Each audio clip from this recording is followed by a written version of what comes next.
Kwa hiyo sasa hivi Mheshimiwa Rais ametoa agizo kwamba watu wenye ulemavu wapewe fursa ya kukopeshwa mtu mmoja mmoja, na hilo zoezi tayari limeshaanza.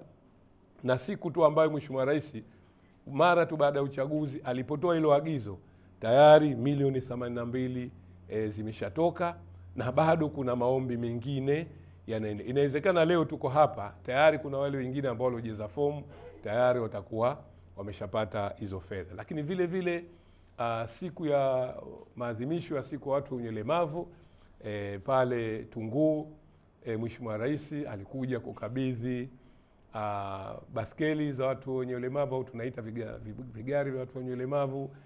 Amekabidhi vyarahani, amekabidhi vifaa mbalimbali kwa wajasiriamali kwa ajili ya kujiendeleza katika shughuli zao za maisha. Kwa hiyo Mheshimiwa Rais kwa kifupi hajapumzika.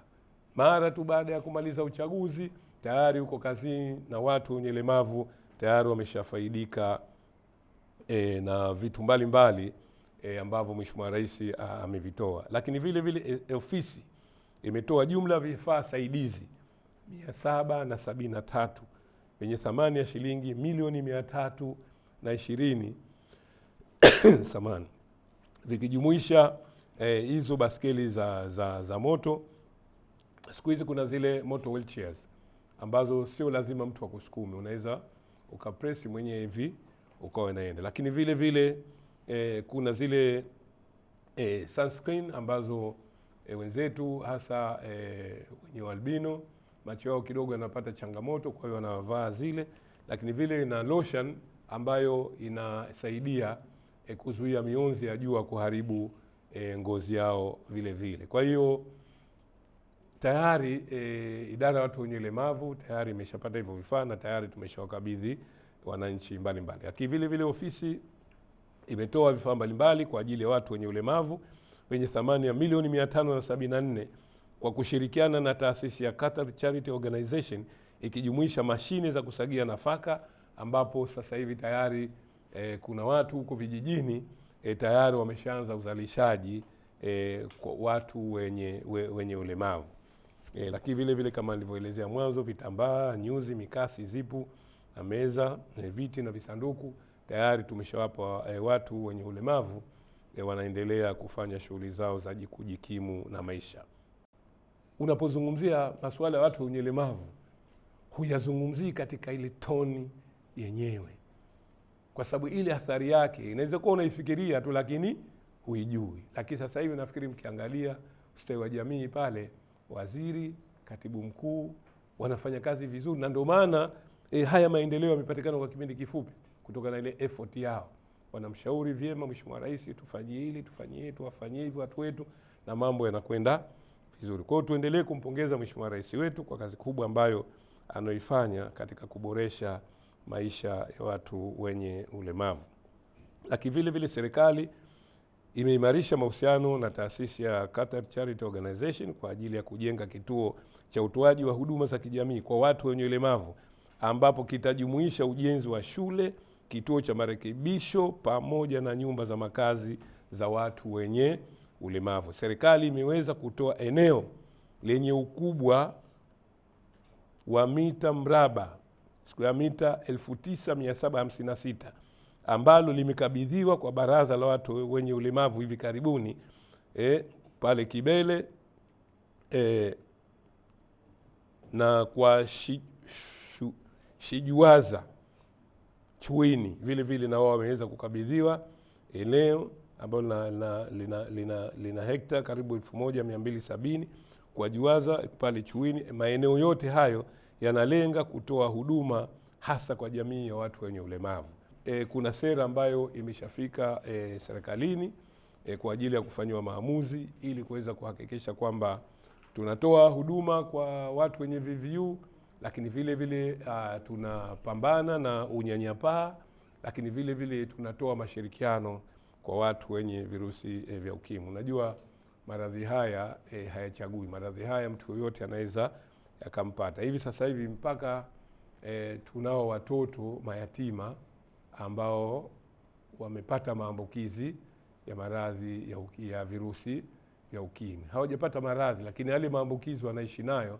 Lakini kamisheni yetu ya kupambana na ukimwi au ya kudhibiti ukimwi wanaendelea kutoa huduma mbalimbali za madawa, chanjo, lakini vile vile na vyakula ambavyo vitakaweza kuwafanya waweze kuishi maisha marefu.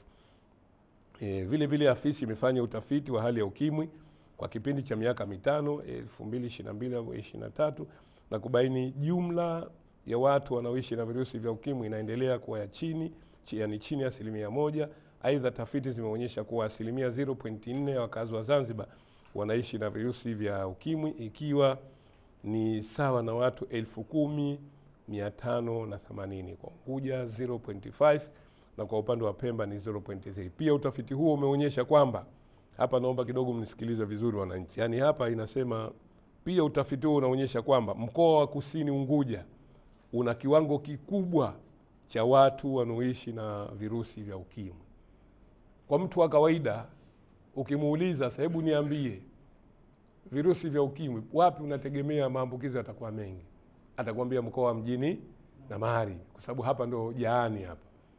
Hapa aloshinda kwao anatupa hapa mjini, alohama kwao anakuja mjini, alokuja kwa hiari yake anakuja mjini, aloolewa anakuja mjini, alooa akafuata mke anakuja mjini. Kwa hiyo unategemea hapa mjini ndio maambukizi yatakuwa mengi, lakini maambukizi 0.8%, ambapo ni kubwa sana, yapo mkoa wa Kusini. Tujiulize why mkoa wa Kusini.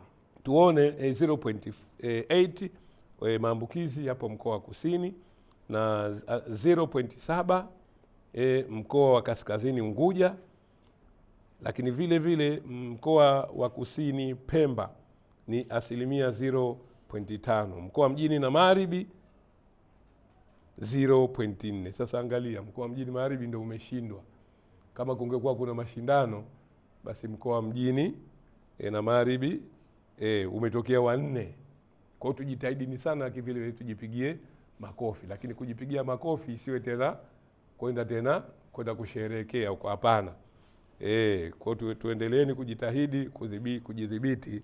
Na hapa mjini inawezekana kwa sababu elimu imekuwa kubwa, na kwa sababu vitisho vingi vilianza mjini. Kwa hiyo wenzetu hawa tume ya ukimwi walipambana, wakatoa elimu, watu wa mjini kidogo wamejitahidi. Sasa vijijini huko elimu, na hili naomba hebu tushuke huko kidogo, twende tukatoa elimu ili kupunguza hayo maambukizi ya virusi vya ukimwi. Mkoa wa Kaskazini Pemba ndio wenye kiwango cha chini kabisa wa kuishi na virusi, watu 0.2.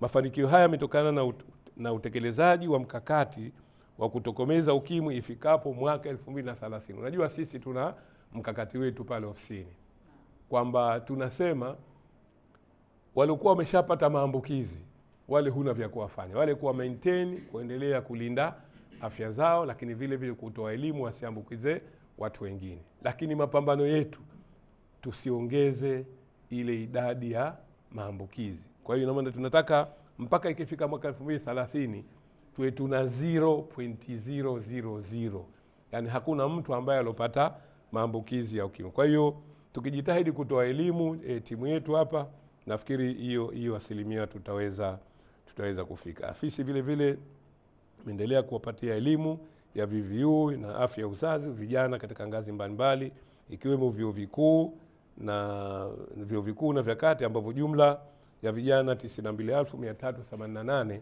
tumeweza kuwapatia hiyo elimu.